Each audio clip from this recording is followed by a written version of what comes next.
Hi guys, this is Ashley back with another video. Before we get into the video, like, comment, and subscribe to the channel. Make sure you turn on post notifications.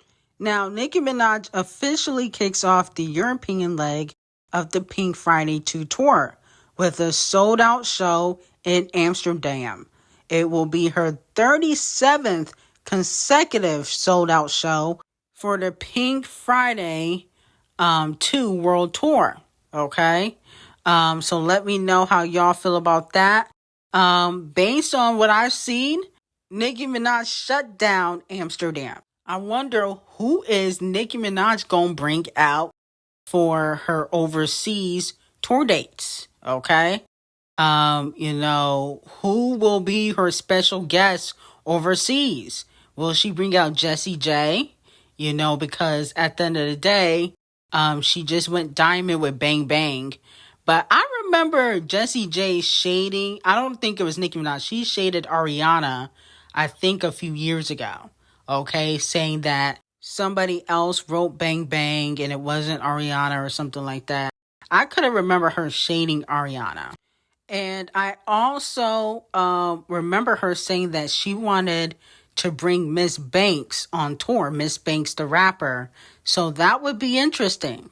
Okay, because she has brung out a lot of different rappers for her U.S. tour dates. So let me know who you think she should bring out. She could have brung out Little Mix, but they broke up, so I don't think she's going to bring them out. And Little Mix had a falling out with Nicki Minaj in 2021 because of Jesse Nelson. So let me know how y'all feel about that. Now, Doja Cat's Scarlet Tour has reached 30 million across 19 U.S. shows with 239,830 tickets sold so far. Is the second highest, biggest tour ever for a female rapper behind Nicki Minaj. Okay. And this is honestly very impressive. I would love to see Doja Cat perform live. One thing you can't take away from Doja Cat is that, she is a phenomenal performer. And the thing about Doja Cat, too, is that she don't just twerk, okay, to do choreography like Ice Spice, Sexy Red, and Megan Thee Stallion, okay, and Botch and Bitter. She does actual choreography. The outfits are always top tier. Unfortunately, I feel like her tour outfits were better than her red carpet outfits. I mean, at the Met, she looked a mess. When she was prancing around town in New York, she looked a mess. But her tour outfits were elite. So, I feel like one thing you can't take away from Doja Cat, even though she is a little bit weird and demonic, is that she's a phenomenal performer. Because she don't have to use sex to sell records like the other girls do. Okay. In fact, I think that she purposely has become ugly so that way people won't find her attractive. I think she wants to be the ugly female rapper in the game. Unfortunately, Botch and Bitter has already taken that title, no shade. But Doja Cat probably is top 3 of the worst looking ones, no shade. But still talented. You can't take that away from her. She just may not be the best looking female rapper in the game. She don't need to be though. Wow. Botch and Bitter gets sabotaged by BBL Drizzy? Interesting. So, Sexy and Champagne Thickums dropped their collaboration. I'm going to do a review on the whole Sexy EP later on in the video. But what happened to the Wannabe remix? Interesting. Was Botch and Bitter, Megan, and Gorilla Glue scared to drop because Champagne Thickums was coming back and he caused all this attention and ruckus and nobody was going to be thinking about the face changer? Is that what you're telling me? Okay, because that's what it seems like. Now, with that being said, I remember Botch and Bitter kind of talking about how the beef kind of is forcing her not to drop. I remember her saying that. So with that being said, I'm not really shocked that it didn't drop. What I'm shocked about is that you don't have enough confidence to drop with another big artist. That's very telling. That's very, very telling. And that's another reason why I don't think that Botch and Bitter is not that great of an artist. Because I remember Nicki Minaj dropping the same time as the Chart Obsessed Races. Okay? I remember the Queen album coming out like a week after or a week before Ariana album came out back in 2018. Nicki Minaj ain't scared because it's about the music, not about the charts. And it's always something. It's always something. Y'all expect me to drop a album announcement while the biggest motherfucking hip hop beef is going on? Fucking the Farrakhan, whatever the his name is talking about it. You want me to drop a album announcement at this time? Ash Miracle. Make it make sense.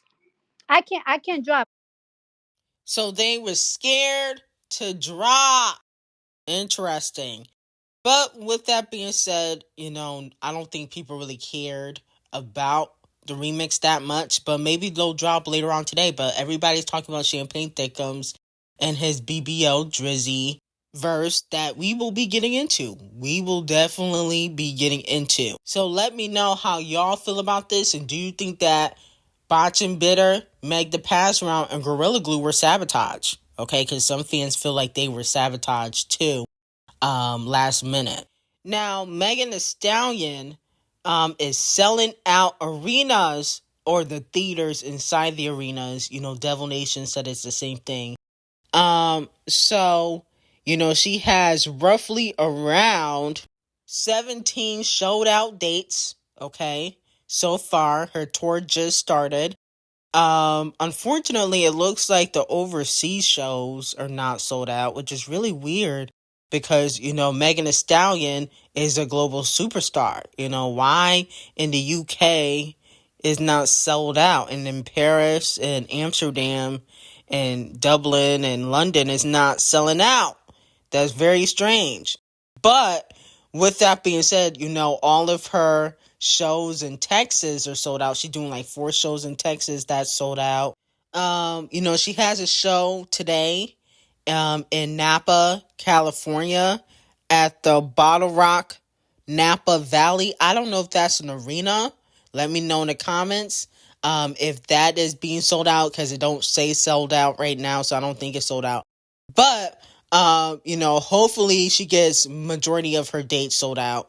I'm just shocked that none of her overseas dates are selling out. But I honestly think that it would have been smarter for Meg to pass around to go on tour with Botch and Bitter instead of Gorilla Glue. Gorilla Glue not that big, so her performing on the tour, of course, it benefits Gorilla Glue, but it don't benefit Megan Thee Stallion at all. And I think that Megan should have went on tour with somebody that is, on the same level as her, and Botch and Bitter would have, been able to sell out more dates, I feel like. So let me know how y'all feel about that. Now, despite Queen B's low streaming sales, which we went over yesterday, Cowboy Carter has now sold over 1 million total units in the U.S. It has been announced that Cowboy Carter has officially went platinum. Let me know how y'all feel about that. I still don't think she deserved Album of the Year. At first, I wanted Queen Bee to win. I kind of want her to win because then it would be like the first black person that has won since Miss Education of Lauryn Hill. I think that was the last black woman that has won Album of the Year. Okay, so I kind of want her to win because she black. But other than that, Cowboy Carter wasn't really that great of an album. No shade. Now, moving on to Ghetto Red, aka Sexy Red. She dropped her, I think, EP or mixtape after removing Scratch Off, Ice Spice, and Botch and Bitter allegedly.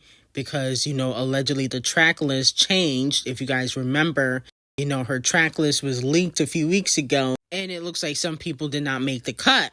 Now, as for the songs that I do like, it's Outside Really is the only song besides Get It Sexy. She ruined Lick Me in my opinion. I feel like, Little Baby sounded good on that song. She didn't. She can't sing. Even with autotune, Sexy Red can't really sing like that. No shade.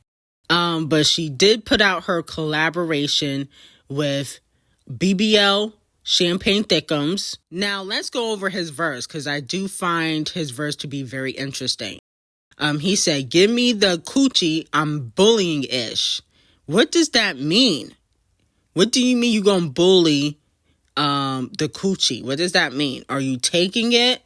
Because people have been calling you a pedo, so I thought that was very interesting. That was kind of creepy to say. He said, "Hit it from the back, I'm pulling your ish. I had some smoke in the city. I wanted to see you, but baby, I couldn't just dip." He probably talking about how his bodyguard got shot and he didn't really do nothing. He talk all this gangster and mob ties talk, but he didn't really do nothing about it.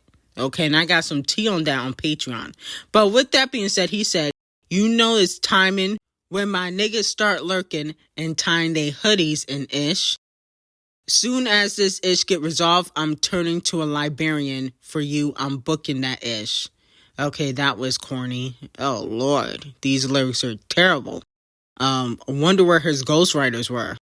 He said, "I changed a lot of girls' lives for real. They need a new body. They hitting me.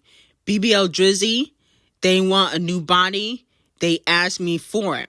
Okay, and mind you, he's on the BBL Drizzy beat. A lot of people were saying, how was he able to do that? But allegedly Metro did not copyright the beat, or he doesn't own the beat. That's what they were saying in the streets, that he doesn't fully own the beat. And Champagne Thickums, finesse, which is low-key a chess move, but he about 3 weeks late. No shade. Then Champagne Thickums with the botch BBL continues to say, "You think I'm a bachelor girl, but I swear you ain't get your masters, but I'm stay breaking. You're back in the master bedroom. You sent a pic in them shorts, and I had to send you a caption like I was there. You the hood B-word of my dream sexy girl. You just asked me and I'm there." Okay? My whole thing is, these lyrics were trash.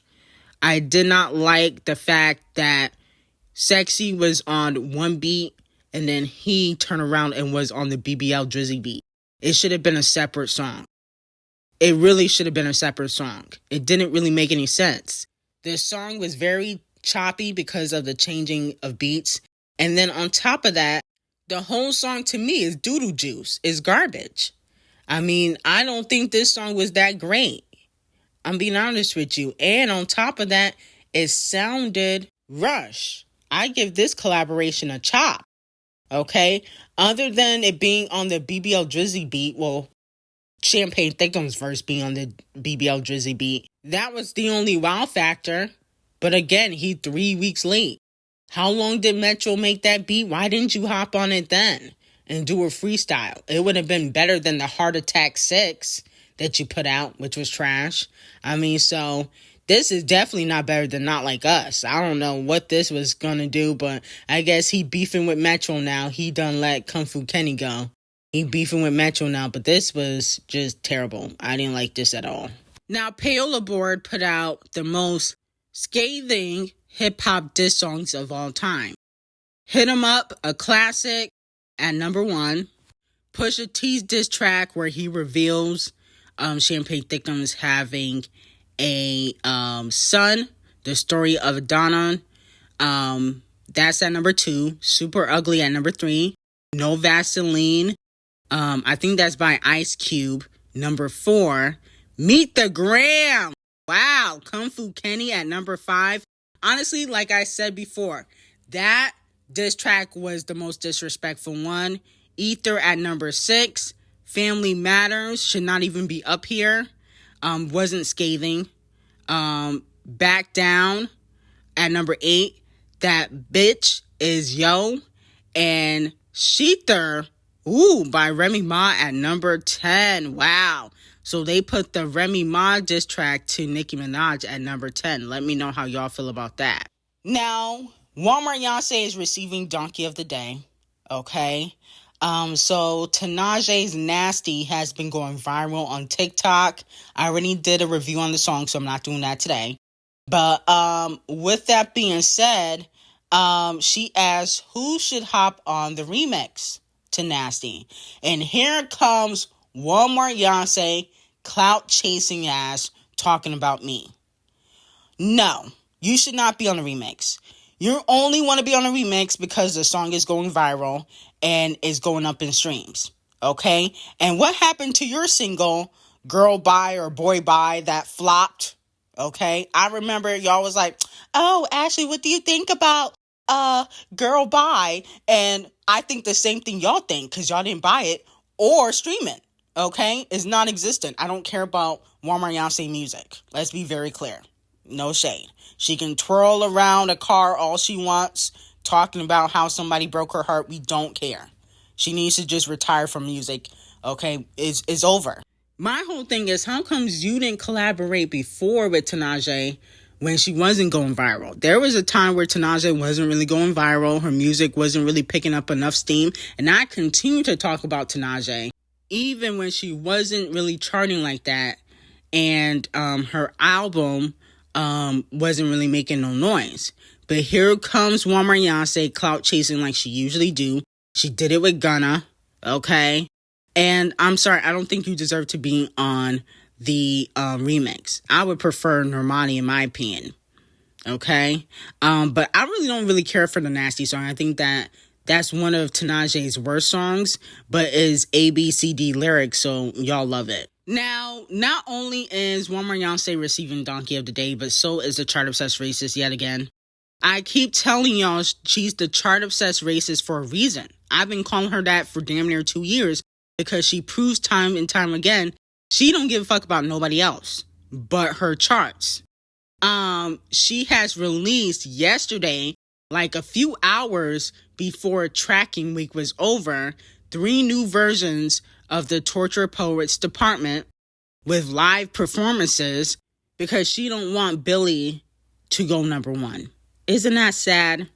I mean, that is just a sign of desperation. You know, instead of worrying about her loose coochie and terrible album, she worried about Billy. Okay, Billy had a better album than you, sis. No shade. You're starting to fall off musically. Okay? Musically, the songs ain't that great.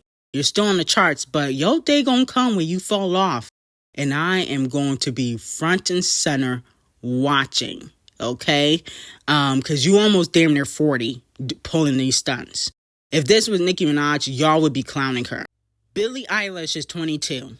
You about 35 pulling these stunts. That's embarrassing. You a middle-aged woman acting like this. It's sad, honestly. When the hell is you gonna grow up? Shouldn't you be settling down and heading to retirement like Rihanna? I don't understand. Why are you trying to compete with Billie? She's 22. But anyway, Donkey of the Day to the blonde demon, the chart-obsessed racist, and that's why she's the chart-obsessed racist for a reason. But anyway, I got some hot tea on Patreon. Link will be in the description, and have a great day.